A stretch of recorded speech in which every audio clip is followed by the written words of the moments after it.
Aloha, everyone. I'm Becky, the Executive Director of the Hawaii International Film Festival.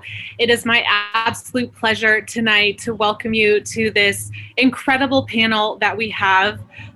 We are so honored to host the revered auteur Anne Hui as our Spotlight on Hong Kong filmmaker this year for the 40th Annual Hawaii International Film Festival, presented by Holly Kalani.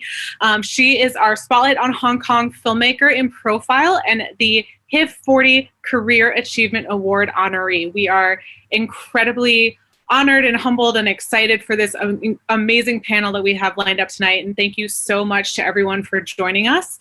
And Hui joins a pantheon of great Hong Kong film creatives that have been honored at HIFF that include John Woo in 2019, Wong Kar-wai in 2018, and Simon Yam in 2016. We would like to extend our largest thank you and our biggest mahalo to the Hong Kong Economic Trade Office in San Francisco for their generous support of this panel and our Spotlight on Hong Kong program. We really hope you enjoy what we have in store for you all tonight. Thank you so much again for joining us. And now I'd like to pass it off to HIFF Artistic Director, Anderson Lay. Thank you, Becky. Hi, everyone. My name is Anderson Lay. I'm the Artistic Director for the Hawaii International Film Festival. And it's with my great honor to continue working with HKETO SF San Francisco, the Hong Kong Economic and Trade Office of San Francisco, who have sponsored us over the years with our annual Spotlight on Hong Kong. What a great coup to actually honor one of Hong Kong's most revered directors, Anne Hui, who not only gets a Career Achievement Award here at the festival, but she earlier got a Lifetime Achievement Award at the Venice Film Festival back in August. And I would say it's like it's about time, but also quite a shame that for a director who has probably the most revered director to come out of Hong Kong has not been recognized and like her other male counterparts. So I mean, just a way for us to rectify that, to change that mistake because of her completely humanist filmography of just everyday people in Hong Kong, and it's just truly amazing to have her as part of this conversation, but also have a mini retrospective of her work from Boat People, Song of the Exile, and A Simple Life, but also a new documentary about her life called Keep Rolling with director Man Lim Chung, who also will be here as part of this conversation. Before we start, I want to just introduce the new director of the HKETO San Francisco, who just moved to San Francisco back in August, and I'm like, she said she's enjoying San Francisco very much. I'd like to introduce director Jacko Sang to say a few words. Thank you, Anderson. Aloha, everybody. I am truly honored and excited to have this opportunity to welcome our beloved Hong Kong filmmaker Anne Hui, as well as director Man Lim Chung, director of the documentary Keep Rolling, to this conversation at the Hawaii International Film Festival this evening, or this morning for those of you in Hong Kong. First of all, I would like to thank HIFF, who shares our love of Hong Kong movies and has partnered with us to put on the Spotlight on Hong Kong series at your annual festival. This year, the focus is on one of Hong Kong's most celebrated filmmakers, the first Chinese female recipient of the Golden Lion for Lifetime Achievement at this year's Venice Film Festival, the only director who has won Best Director of the Hong Kong Film Awards 6 times, a key female director of Hong Kong's New Wave, and one of the most prolific and influential figures of Hong Kong cinema in the past 4 decades. The mini retrospective included in this year's Spotlight on Hong Kong showcases some of Anne Hui's classics, Boat People, Song of the Exile, and A Simple Life. Of course, the documentary Keep Rolling is not to be missed. It gives us an in-depth and personal portrait of Anne and her career, her perseverance, and love for filmmaking. I am very much looking forward to tonight's conversation with Anne and director Man Lim Chung, who made this documentary. In addition to Anne Hui's movies, this year's Hong Kong Spotlight also includes My Prince Edward, a film by another female director, Norris Wong. My Prince Edward is Norris's feature directing debut. It is also a successful project funded through the Hong Kong SAR government's First Feature Initiative, a funding scheme to support young and talented filmmakers. The Hong Kong SAR government has recently launched another program, the Director Succession Scheme, which encourages established directors to team up with young filmmakers to co-produce films, with subsidies granted. We hope this scheme will help realize some great projects that we can bring to the US audience soon. I hope you all enjoyed this evening's conversation, as well as the 5 Hong Kong films under this year's Spotlight on Hong Kong. Thank you very much. Thank you, Director Sang. And so let's start the conversation. I would like to introduce the moderator for the evening and interviewer, Professor George Wong of the Academy for Creative Media at the University of Hawaii at Manoa. George is a dear friend of the festival, aside from being a film professor, but also a filmmaker himself and a Chinese film scholar. And so he's hosted many of our master classes and workshops with many of China's revered filmmakers at HIFF over the years. So without further ado, I'd like to introduce George, and George will introduce our esteemed guests and get the conversation going. George. Thank you, Anderson. Thank you, everybody. It's my pleasure to be here moderating this conversation with esteemed director An Hui. And before we start the conversation, I'd like to acknowledge the other participants. We have Kevin Ma, film critic and film programmer from Hong Kong. He's serving as our interpreter. So thank you for being here. We may need your help from time to time. And then we have director Man Lim Chung. He's a veteran art director.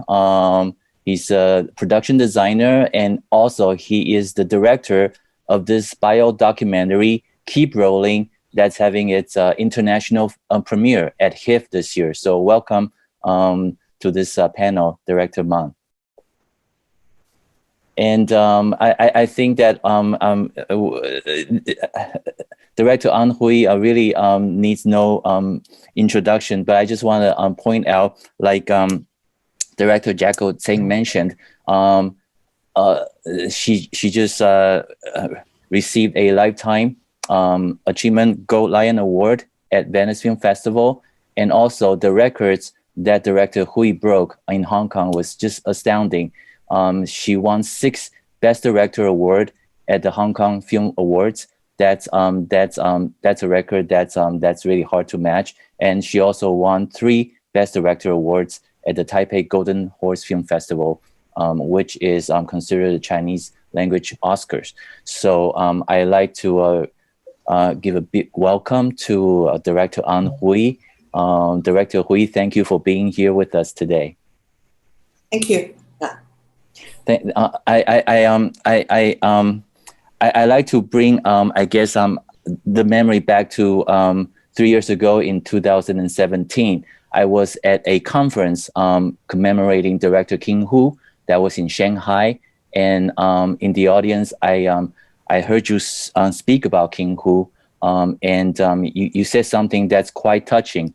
You mentioned that King Hu, although he's not a big person, but he casts a long shadow that influenced so many people, and you're one of those people that obviously was influenced by King Hu. You worked with King Hu right after your you returned from London Film School.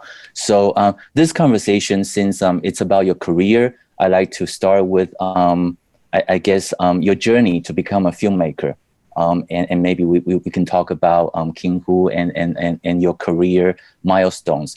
But my first question to you will be, how did you decide to become a filmmaker? Was there one moment or one movie or somebody who inspired you to really want to go into this direction in your career? I dare not aspire to be a film director because I'm just a fan at that time. I just wanted to be either a film historian or critic or editor. But somehow I was given a job as director after I came back to Hong Kong. So I have been a director ever since 1975, actually. And I never sort of considered trying to do other jobs.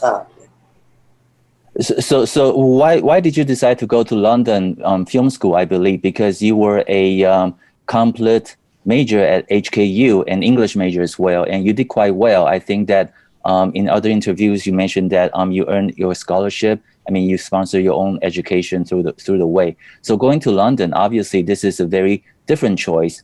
Studying film back then was not a very popular career choice. So what makes you want to go to London and become a film major? My tutor for my master's thesis said that I kept handing him essays, which should be about the subject, but I kept talking about films. So he said, if you're so interested, you should study films. So I thought, oh, yeah, if you're so interested, go and study. So I tried to find out where I could study films. And I found out that actually Leung Po Chi has studied in the London Film School. And the other place was the States, but the school fees are too high. It's much higher than that in London. So I went to London. How many years did you spend in London, and how was that experience? Because I know that you were born in China and you were in Macau, spending your early childhood. Then you spent most of your lifetime in Hong Kong. So going to London by yourself, so far away from home, must be a very different experience. It was actually a life-changing experience, because in Hong Kong, the education was such that people who studied are not supposed to do anything. But the moment I went to London, I have to do everything for myself, starting from getting an account in the bank, trying to find my way, and et cetera, et cetera. And the film school is not about theories. They wanted you to know every aspect of filmmaking, including handling a camera, which was awful for me because I'm very bad with machines. But still, you have to go through that process of shooting something on your own so that you know the job better. In fact, all my classmates, we were divided into groups, and my classmates started giving me private tuition because if one of them failed, they couldn't go ahead. It was very funny. Anyway, so after that experience, apart from the culture, I mean, like among my classmates would be at least from 15 different countries. Lots of them from South America and from the Middle East. And knowing these people personally made me feel that actually everybody around the whole world is very much the same. Instead of feeling that they are foreigners, from an alien culture. So I think that was very important to me, both as a filmmaker and as a human being. So in your film Song of the Exile, the character played by Maggie Cheung actually was looking for a job in London, I believe BBC, and then she had to come back to Hong Kong because she had to attend a wedding. Were you also trying to find a job in London, or somehow you came back to Hong Kong and ended up in King Hu's office? BBC was a fiction. Okay. I actually got 2 jobs, but I chose to come back. I was actually working as the third assistant of a feature film, meaning logging the film, the strips of film. And in fact, I don't think I would have any difficulty trying to find a job in London, but somehow, as if sleepwalking, I just came back. It wasn't even a conscious choice. Yeah. I have to say that you made the right choice. I mean, if you didn't come back to Hong Kong, oh my goodness, like what will Hong Kong cinema be? I mean, you are a giant of Hong Kong cinema. But you started working for King Hu. I remember that you said that you worked 3 months with him. And that was, I believe, the time when he was kind of in his down low because he just finished directing 2 films for Golden Harvest. And then I think that he went to Cannes Film Festival and suddenly he reached a very high career peak. And you were there to witness. What did you do at King Hu's office, and what have you learned from this experience? There were 2 students or graduates who were, one was Dennis Yu, the other one was me. And I was supposed to do all the secretarial work, plus PR, plus telephone operator, plus getting presents for him or helping him entertain guests. I remember a dinner when he entertained a Korean delegate, and there was no translator. So we just silently ate the whole meal and then left. It was very funny. In any case, I think I learned most from his personality and the way he dealt with his daily life, because he is extremely attentive to detail and extremely curious about everything. He reads 15 newspapers every day, and he is extremely good-natured and kind to people. So it was around the time that he went to Cannes Film Festival that you decided to take a job at TVB, I believe. It's because my father didn't like my working with him. He said I should at least work for Shaw Brothers. Right, then actually it took you to a very good direction of doing TV, I guess, documentaries, and then you moved on to do something with the Anti-Corruption Bureau, I believe. That was the right, and then you went on to RTHK, and you did something like very important, I guess, docu-series Under the Lion Rock, which I believe included one of your Vietnam trilogy.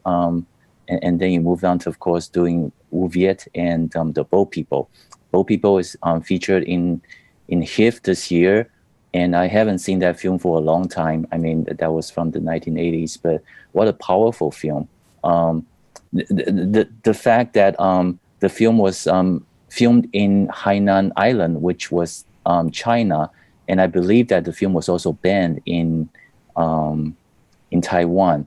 What was your I guess thoughts when you face all these obstacles? I mean, this is one of your earlier films. Of course, you had a huge success with The Secret, but I believe Bo People was one of your most important films that propelled you to be recognized as really a powerhouse of Hong Kong cinema, new wave. At that time, all my friends told me not to do it, because if I do it, I probably wouldn't be able to shoot another film again. But I've already started it. So actually, without seriously considering it, I just continued. So you weren't scared to be censored or banned from Taiwan or other markets or even Hong Kong? No, I don't know why, but I wasn't scared. And I wasn't feeling very how do you call it? I don't feel annoyed with the various people who tried to ban me, because I knew that it's their policy. So I was absolutely calm about the whole thing, and I just thought I would go ahead with it. And I think this fearlessness of you actually really distinguish your career, because you made so many different kinds of films, and you're continuing to break through all kinds of barriers. I want to ask Director Man, because the documentary that he made, Keep Rolling, was really astonishing. You opened yourself up to almost like a reality show. It was a very honest portrayal of your life. So I want to ask Director Man. I know that you worked with Director Hui before, but how did you came up with the idea that you want to document her life into a bio documentary? Hello, can you hear me? Yes. Firstly, I love to watch documentary very much, and at that time I'm working with Anne on the project of Till 明月幾時有啊? Our time will come. Time will come. Yeah, we were at the same crew, and one day when I going to the set, my assistant asking me why there is so little documentary about the filmmakers in Hong Kong, because in the Asia China area, for example, in China and Taiwan, there are so many documentary about the filmmakers for the Chinese, but in Hong Kong there's almost only just one, and I think that I start from I work with Anne from to the university, and I found that he's a very I admire her so much on the attitude that she's making films, and I think that the younger people or the younger filmmakers should understand more about Anne. So I just go to make it. So yeah, congratulations for having the international premiere at HIFF. This film, I think, is a really important documentary, of course, portraying such an important filmmaker from Hong Kong. But how do you convince Anne to have the camera follow her everywhere? I mean, there's scenes where it's so intimate, and she was talking about something quite personal. I mean, did you use your personal friendship with Anne to get her to do the kind of thing that I don't think anybody else would have been able to do? I think this is a question that I also want to ask Anne. Why to say yes to me? Director Hui, why would you say yes to such a project? I actually wasn't taking him seriously. A few days and give up because there's nothing interesting happening. So I said, go ahead. But he kept it up, and I was so astonished. Did you like the film, Director Hui? Did you enjoy watching the film? Did you try to influence Director Man? I like it a lot. I'm afraid it's better than the films I made. In Hong Kong, who saw it immediately became my fan, which is a bore because I get to sign autographs now everywhere. I hope this will be over soon. I mean, the popularity. But in the film, I think that it really brings out some very precious moments of your life. I remember watching the film. There's one scene where you were directing Tang Wei, and you fell right when you were walking around, and I mean that was just like, what a moment that was on camera. And there was another moment that was really I mean I think that was when you came back from a press tour in China, and then you were in the taxi telling the driver to drop you off, and then you just walked into the street with your luggage, and then you crossed the street, and I thought that you're gonna be hit by a car, because I mean seriously, there was traffic coming around, and then you were walking into some kind of maybe gas station, and then there was a car coming out. I'm like, oh my gosh, this is one of the greatest director walking with the luggage in the streets in Hong Kong, jaywalking. It's quite nerve-wracking. But seeing you in the film, you were exercising in the park, you were shopping in the market, you were seeing a Chinese doctor. It just makes you more ordinary.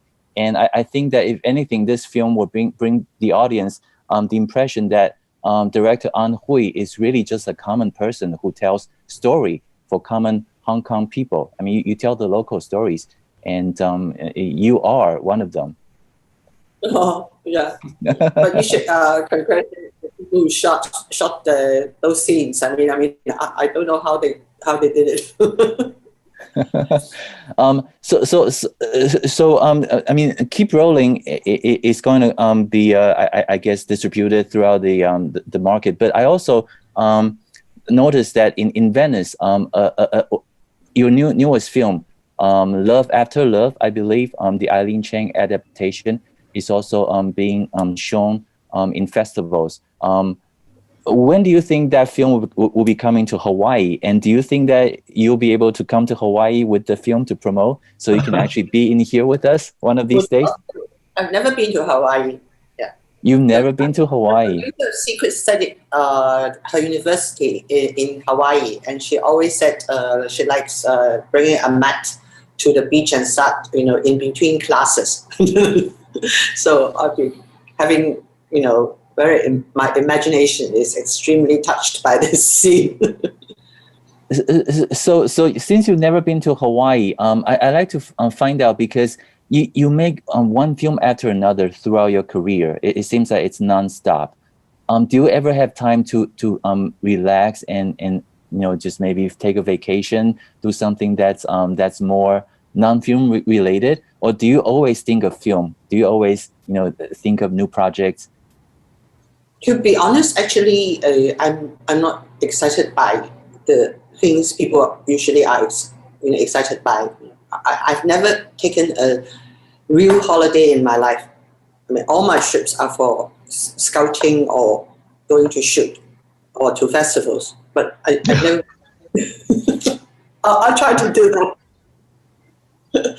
I just felt rather bored if I were just taking a holiday or just hanging around. But with the pandemic, everything seems to be different. I have much more time on my own to think about my preferences. I think it's the same for everybody.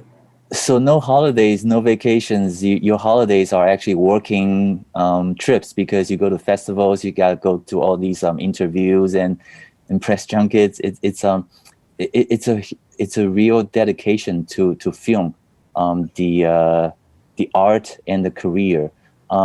Thinking back, because since we have a mini retrospective right here, and also, I mean, the entire world is celebrating your achievement. Thinking back, do you? I mean, is there one film that you are extremely proud of, or one film that you think that you want to maybe try again if you have time? I mean, your career is amazing, but I'm sure, because you are so, I mean, you're so dedicated to the art. There must be some thoughts that somehow came to you that there may be things that you could have done better. Does that happen to you, and if so, which films do you think you want to talk about? I do want to do better, but I don't have any plans, and I don't have a specific film or a specific type of film I want to do. So what are the films that you're going to make in the next 10 years? Because we're all expecting that to happen. Yes. Thank you. Yes.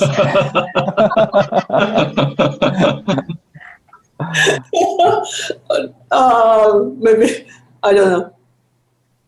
Yeah. I just go along and see what happens. Actually, I ought to watch more films. Well, the documentary is titled "Keep Rolling," so I'm sure you'll keep rolling for a long time, because we need you. Keep rolling in other things.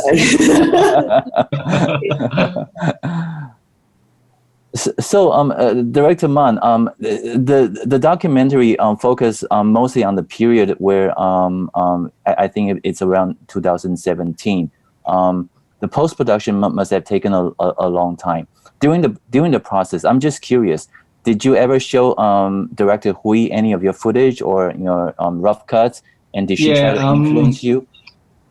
We spent almost 9 months to do the editings, because there is a lot of different direction for the documentary. Then at the end, when we finished the final cut, I have showed it to Anne and ask some advice from her. Then I think you better ask Anne when she first saw the final cut, what did she think? So yeah, what did you think, Director Hui? I was very positive.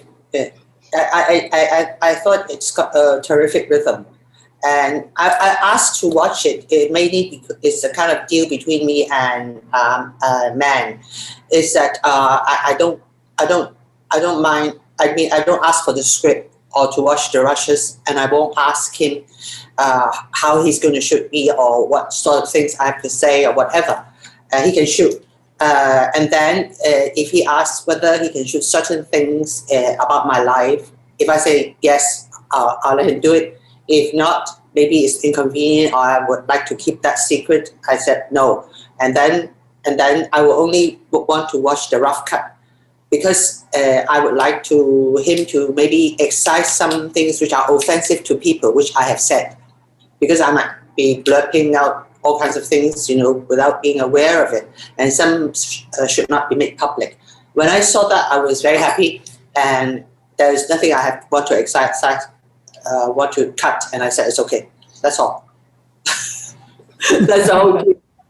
I'm very pleased that Man has made such a good movie, because it's like it's extremely difficult. I mean, it's got so much material, and in fact, a lot of things in my life are known already. But he sort of made even myself know myself better, because people said that I keep falling down in the road or getting nearly knocked off by cars. And I really saw it. I mean, I didn't know I was like that. But maybe one aspect which I think maybe he doesn't know or he doesn't want to touch is that I'm actually a much more melancholic and thoughtful person, and I think things out a lot. But that can't be. I mean, that's boring. And also, it stands to reason that as someone who is doing filmmaking would think a lot, and I spend a lot of time alone. But I think that's understandable, and it's not good viewing. So it's better not to have too many of that. I'm not so, it's not so cute. I think that from watching the documentary, your personality really is likable. I mean, there's a part where the one of the sound crew member talked about how you were you became angry on the set, and then the next day you would bring them bubble tea and pineapple buns to the set and apologize to them. I mean, I know that you're in a field where sometimes you have to really insist and be determined to do what you want to do. And you mentioned that's how you were taught in London when you were in film school, is really have the determination and insist on what you want to achieve instead of just listening to the others. Because it's like I mean, I don't really know how much that is really myself, or a bedside manner, a professional attitude of being nice and reasonable, and trying to adapt to people. I mean, after watching that film, I stopped worrying. I don't care. I mean, I don't know whether that's hypocritical or not. I don't care anymore, Right, and I think maybe that's why your films, I mean, you're so brave to touch on all kinds of subject matters. I mean, from the Vietnam, the boat people, for instance. I mean, that was brave to even not fear for censorship and your future when people were warning you. And I remember seeing an interview of you and Dini Yip, and she was quite vocal during the umbrella movements in 2014 and 15. And some people were asking you whether you were concerned casting her in your film, and you were kind of just shying away and say that it, wouldn't matter. So I think that there's a certain bravery that you exhibit, and that maybe that's why, because you're really fearless and you don't really try to think of how others perceive you. I mean, am I correct, or are you? Do you have different interpretations? I wouldn't call that bravery. I just think it's trying to be professional. That is, if you are a filmmaker, the film comes first. I mean, even if you have a headache or if you're ill, you've got to finish the day's work and that kind of thing. And if Dini is perfect or best for the part, then my first consideration is obviously to ask for her, and of course that has the approval of the bosses also. You know, so it's not any just to be brave or other considerations. It's just because I feel she's right for the part. And also, if I should shock this both people, in spite of this and that embargo, I also feel it's part of the job as a filmmaker. It's like if you are sort of you feel that the subject is worth doing, and you try to do your best for it. So a lot of these other considerations, if you can try to evade or try to get over these difficulties, is okay. So looking at the Hong Kong film industry right now, obviously you've been working in mainland China, I think for some time. What do you think of the future of the Hong Kong film industry, especially in the the pandemic, the post-pandemic future? What do you think Hong Kong needs, and what do you think the Hong Kong government needs to do to help this industry that's being overshadowed by the huge, I guess, box office lure from China, mainland China? I think in the very long run, I mean, filmmaking will always be there. So there's no need to worry. And society is changing so fast that it's very difficult to try to foresee what will happen. In the short run, obviously, it's going to be bad because, like, everybody has no money. Maybe not all the people will go back to their cinemas and all that. And then we can only try to see one step at a time and try to solve a problem by problem and work out as best as everybody can. I think actually the government is trying to do their part in trying to help too. That's wonderful. So it's almost 7:45 in Hawaii, and I think according to our timeline, this is when I can ask you some questions from the Q&A chat box from Anderson. So here's one question from the audience, Director Hui. So I'm just gonna read the question. And this is Yar Wei, movie critic for Tsingtao Chinese Radio in San Francisco. I met you years ago when you came to San Francisco for the promotion of July Rhapsody. After so many years passed, you still look great. Plus, congratulations for your Lifetime Achievement Award in Venice Film Festival. Thank you. My question for you tonight is, most scripts of your films were written by you. How did you pick up what themes, stories would be included in your films? I think all the scripts were written by script writers, not me. And maybe sometimes the stories like the Spooky Bunch is suggested by the producer. And sometimes I offer several subjects to the producers and they choose one. So yes, I think that in the documentary Keep Rolling, we saw the process of you working with trying to find screenwriters to write the stories. But a lot of the stories came from yourself. You just don't want to write them yourself. You want to give the story materials to screenwriters. Is that correct? Is that how you work with them? I feel I wouldn't be a good scriptwriter. It's not humility again. I really feel that a scriptwriter needs more talent than a director, because it's a kind of a original way of expressing things with high technique and lots of life experiences and feelings. Right. So you still get the story by credit though. I mean, for instance, Song of the Exile, you work with Taiwanese screenwriter Wu Nianzhen, and this story is I mean, semi-autobiographical. So did you just give the writer Wu some outline that you want him to include in the screenplay, and then he embellish it with other elements? I told him everything as far as possible. We spent maybe 1 or 2 weeks telling him things and bringing him to the locations, to Macau, to the old home and photographs, show him everything. And then he gave me an outline. So essentially, I mean, and that was an example that I guess people think that you write your own scripts because those are, I mean, those are your ideas or your own personal experience that some other people try to realize for you, but you were closely working with the screenwriters all the time. Yeah.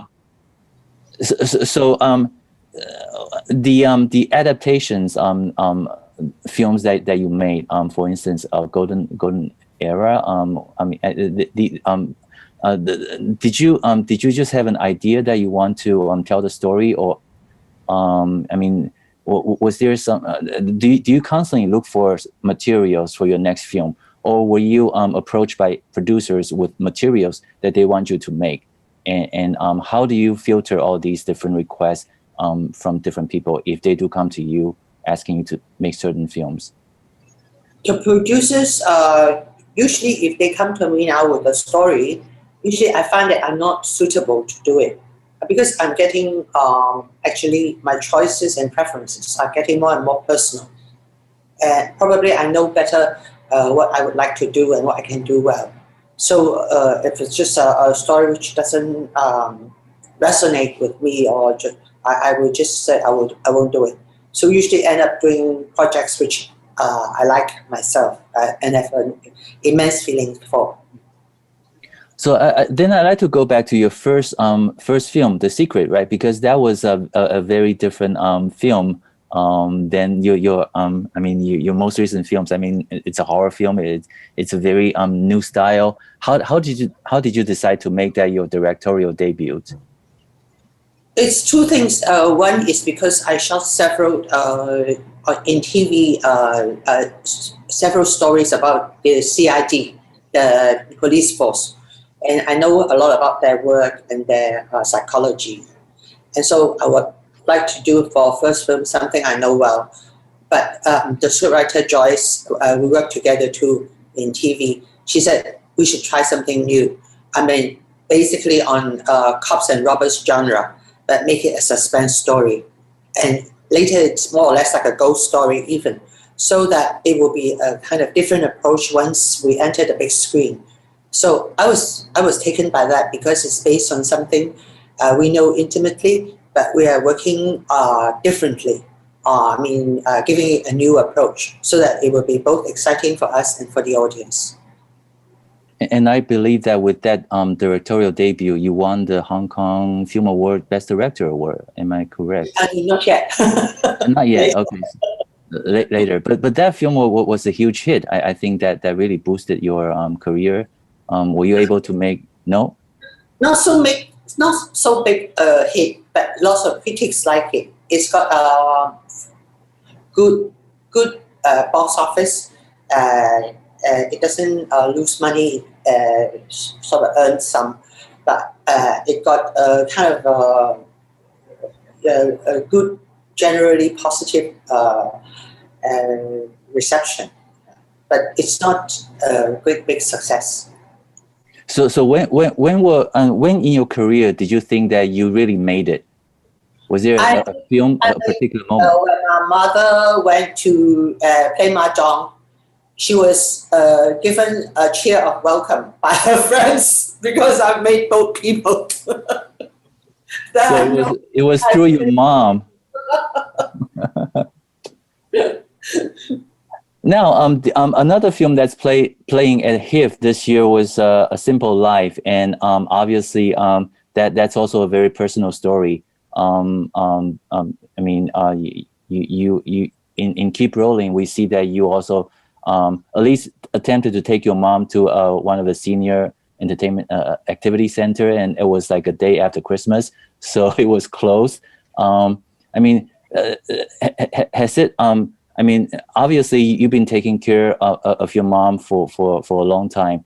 Was that obviously an inspiration for you to make this film about senior care? It's been 10 years. Have you changed? I guess any of your life impressions of what senior care is like in Hong Kong, and do you think that you actually contributed to people caring for this subject matter through this film? Simple life is not mainly due to elderly care. It's because of the armor I had in my childhood. She was with us 15 years, and she was I wanted to make a movie about these armors in Hong Kong, about their social standing and their relationship with their bosses. And so it's more about that milieu rather than, although it also deals with old age. Yeah. I see. I mean, I think that domestic help in Hong Kong is really prevalent. It's something that I guess people in the States don't really understand. But I think in one of the scenes, when Dini Yip was in the senior care center and people were saying that her name sounds like a maid, and that really irritated her. Do you think that, I mean, you're trying to obviously portray that they also want dignity, but do you think that in Hong Kong nowadays, people still try to, I'm not quite sure what to say, but when I was in Hong Kong, I see all these domestic helps gathering in train stations on Sundays. I mean, do you think that's that's something that you agree with, or you think that's just something that will slowly go away as society progress? You mean there shouldn't be domestic help, or shouldn't be discrimination against them? I think discrimination is what I'm talking about. I think it's getting better. I think I just have that impression that I think generally now the people of Hong Kong, even if they don't treat their maids or servants very well, they're not proud of it. They're usually much better, I think. Right. I have a question from the audience to Director Man. So Director Man, the question is, he has been interviewed as calling Hui as a conservationist of Hong Kong. Can he elaborate on that? I think because when you look through the film that Anne made, there is different location or different setting was made in different period of different areas in Hong Kong. For example, the district of the story of the Julie Rhapsody, where we took the film in Mei Fu Shan Chun, which is in one of the estate in Kowloon. And for the Simple Life, the main story we also take it at the same place, but the district is totally different. You can see the changing of the society. So that's one of the way that I think Anne has made the of the city. You can let the audience see the changing of the society. Thank you very much. I think that we have maybe time for one more question, and I actually have a question from my colleague, Professor Vimo Disanayake. So to Director Hui, Vimo's question is, and I'm going to read it right here. Looking back on the so-called New Hong Kong cinema, which you were closely associated with, what do you think are its strengths and weaknesses? Its strength is its energy and its ability to handle anything unexpected on set. It's being able to deal with all kinds of situations at hand. And its weakness is that it hasn't got a good production system.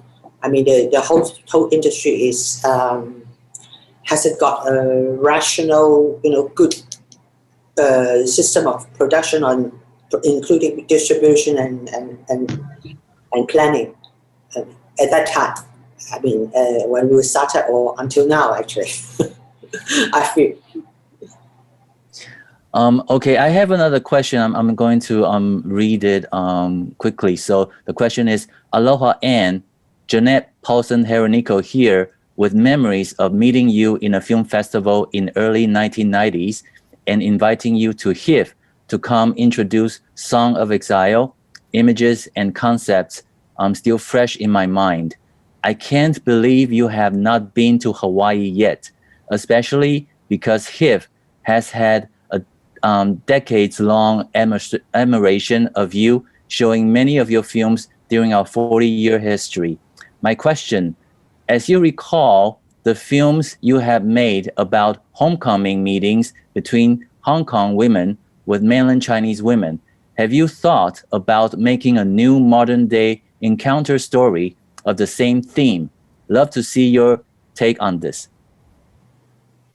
How you mean Hong Kong woman meeting mainland Chinese woman? Yeah, And homecoming meetings between Hong Kong women with mainland Chinese women. Who is going back home? And I'm not quite sure. Modern day encounter where is is the home? I have to ask Jeanette about this, but Yeah, very interesting. Yeah. yeah, but I guess we are just so curious about what your plans are and what films you're gonna bring to us to reward our loyalty to your work. Thank you so much for your how you call it, support and encouragement.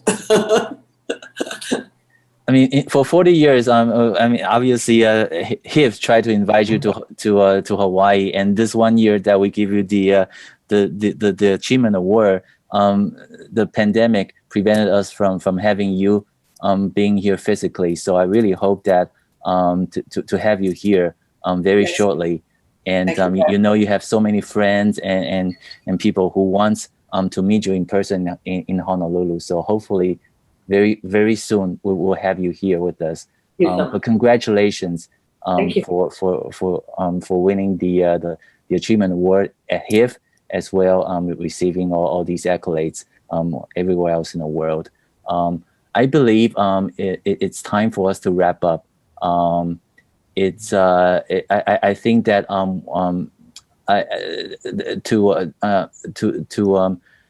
to make sure that everybody get to stay here to take a photo together, so everybody would just please stay after this. But I'd like to address the audience. Thank you for joining us today, and hopefully that you have a wonderful night, and we'll see you at the movies. Thank you very much. Thank you, George, for being such a wonderful moderator. We're so happy to be presenting this panel. Thanks again to HKETO. And just a reminder, we have amazing films available in the Spotlight on Hong Kong section on our HIFF, streaming on our HIFF platform this year. But yes, I would like to extend again a gracious mahalo to Director Hui, Director Man, Director Sang, everyone that's here with us on this panel today.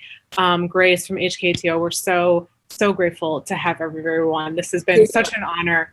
We will bring you to Hawaii one year. And thank you so much. Yeah, hopefully with Love After Love. So next year with your film. So thank you again. It's a great honor to have both you, Director Hui and also Director Man. I'd love to keep rolling very much. And then also just to build on Becky's statements, all of your films, all the films in the Spotlight in Hong Kong are available to view on our streaming platform at HIFF. And then it's available to view up till November 29th.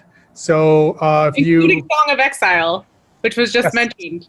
Yes, Song of the Exile, Boat People, Simple Life, Keep Rolling, and also My Prince Edward. So it's kind of in a way bridging the the best of Hong Kong New Wave to the next generation of Hong Kong filmmakers. That broad spectrum of the breadth of Hong Kong cinema. But before we go, I think Becky, you wanted to take a group photo, right? Yeah. I'd love to. Okay. Director Sang, you're on camera. I don't know if Grace is going to be on camera soon, but if not, then I think we should just take the photo. And hopefully, this is a strange time, obviously, and hopefully we can meet each other in real life in Hawaii sometime next year. Hopefully. So, thank you again. And then, how are we gonna take this group photo? Aaron's gonna take it. Okay. I'm just waiting for Grace to show up. If you want to just go ahead, we can. Oh, there we go. I see. Oh, perfect. Okay. Okay. All right. 3, 2, 1. Okay, let me get one more. Yeah, there you go. Hold on, guys. I'm gonna do. Okay, 3, 2, 1. Yeah. Thank you so much. Thank you. I want to give a shout out to Felix Sang. Felix, thank you so much. Kevin Ma, my friend, thank you so much. And of course, George Wong, thank you, my friend, for moderating this excellent conversation. And like I said, we'll see you at the movies, and we'll see you soon. Thank you very much. Thank you. Bye-bye. Bye. Thank you. Bye-bye.